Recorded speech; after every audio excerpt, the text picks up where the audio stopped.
খুলনার চুইঝালের গরুর গোস্ত সারা বাংলাদেশে কিন্তু বিখ্যাত। সো অনেক বেশি পরিমাণে গরম পড়ে গিয়েছে, আর এই গরমে কেন যেন হুট করে আসলে গরুর গোস্ত দিয়ে ভাত খেতে ইচ্ছা হলো। সো এই জন্য বের হয়ে পড়লাম। এত বেশি পরিমাণে গরম ছিল এবং রোদের তাপমাত্রা এত বেশি পরিমাণে ছিল, যার কারণে দেখতে পাচ্ছেন ওড়না দিয়ে আমি ফুল ঢেকে আমার অবস্থা একেবারে আর কি টাইট করে ফেলছি। খুবই বেশি পরিমাণে গরম। এই গরমে আসলে বাহিরে যাওয়াটা অনেক বেশি পরিমাণে ডিফিকাল্ট, তবে ওই যে মন যেহেতু চেয়েছে যার কারণে যেতেই হবে। সেই জন্য কিন্তু আমরা বাইপাসের রাস্তাটা ধরে যাচ্ছিলাম, কজ এই না রাস্তাটা একেবারে নিরিবিলি অ্যান্ড অনেকটাই ফাঁকা থাকে। সো এই দেখতে পাচ্ছেন এত বেশি পরিমাণে রোদের হিট ছিল যে একেবারে পাগল পাগল হয়ে যাওয়ার মতন অবস্থা। অ্যান্ড গরুর গোস্তের জন্য আল আরাফা রেস্তোরাঁটা আমার কাছে বরাবরই অনেক ভালো লাগে, মানে তাদের খাবারের টেস্টটা অনেক বেশি পরিমাণে আর হিউজ পরিমাণে চুই ঝাল দিয়ে ইচ্ছা মতন আর কি খাওয়া যায়। সেখানে বসে আসলে বেশি পরিমাণে ওয়েট করতে হয় না, যেহেতু আর আসলে আমরা অফ ডেতে যাইনি। সো এই যে আমাদের ফাইনালি গরুর গোস্ত চলে আসলো, আর এখানে আমি আমার পছন্দের পিসটা আসলে চুজ করে নিলাম। সো আমার কেন জানি মনে হলো গরুর গোস্ত বাদ দিয়ে আমি এখানে একটা গরুর যে কলিজাটা আছে ওইটা খাবো, আর সাথে আমাদের ডালটাও ছিল, যেহেতু অনেক বেশি পরিমাণে গরম ছিল আর এই গরমে আসলে আমের ডালটা অনেক বেশি পরিমাণে টেস্টি ছিল। সো নর্মালি চুই ঝাল দিয়ে গরুর গোস্ত খাওয়ার সময় চুই ঝালটা সবাই সবার শেষেই খায়, তবে আমি সবার আগে খাওয়ার ট্রাই করি, কেননা আমার অনেক অনেক বেশি পরিমাণে ইয়াম্মি লাগে।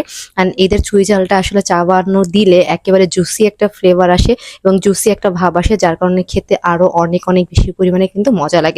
সো দেখতেই পাচ্ছেন অনেক বেশি করে করে কিন্তু চুই ঝাল দিয়েছে। আমি তো ইচ্ছা মতন করে মন ভরে একেবারে শান্তি করে কিন্তু ভাতগুলো খেয়েছি। অন্যান্য সময় রেস্টুরেন্টে খাবার খেতে গেলে আমি বরাবরই ভাত মাখিয়ে রাখি ফেলে দিই, তবে কেন জানি ওই দিন আমি খুব তৃপ্তি সহকারে পুরাটা ভাতই শেষ করেছি এবং যতটুকু পেরেছি আবারও ভাত নিয়ে আমি আর কি খেয়েছি, একেবারে শান্তি করে খাওয়া যাকে বলে।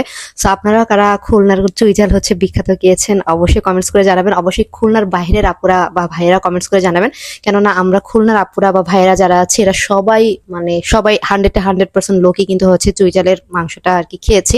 অ্যান্ড এখানে আসলে অন্যান্য জায়গায় কলিজা পাওয়া যায়, তবে কলিজাতে আসলে তেমন একটা টেস্ট লাগে না, তবে এখানে আসলে টেস্টটা অনেক বেশি পরিমাণে ভালো লাগে। সো খাওয়া দাওয়া শেষ করে একটু ফটোশুটের দরকার ছিল, ছবি তুলতে চেয়েছিলাম, তবে যে পরিমাণে আসলে রোদ ছিল যার কারণে একটা ভালো স্পেসে যাওয়াটা আমরা পারিনি। সেই জন্য আমি আমার ইউনিভার্সিটিতে চলে গিয়েছিলাম। আর আমার পরা যে ড্রেসটা দেখতে পাচ্ছেন এটা কিন্তু আমার অবনিস কালেকশন থেকে নেওয়া একটা রেডি করা 3 পিস, যেটা কিন্তু আমাদের একেবারে অরিজিনাল দুবাই সিল্কের মধ্যেই কিন্তু ছিল। খুবই সুন্দর, খুবই কমফোর্ট এবং কালারটা এত বেশি পরিমাণে ছিল, সুন্দর ছিল। সো আমার মনে হয় এই গরমে এরকম টাইপের লাইট ওয়েটের ড্রেস পরে বাইরে যাওয়াটা অনেক বেশি পরিমাণে ভালো হবে। অ্যাটলিস্ট অনেক বেশি পরিমাণে কিন্তু কমফোর্ট ফিল করতে পারবেন। সো আজকের ভিডিওতে আপনাদের কেমন লাগলো অবশ্যই কমেন্টস করে জানাবেন, আর বেশি বেশি করে কিন্তু আমার পেজে একটু ভিজিট করে লাইভ ভিডিও যাই করি না কেন সবকিছু একটু শেয়ার করে পাশে থাকবেন। সো আজকের মতন এই পর্যন্ত, দেখা হবে নেক্সট ভিডিওতে।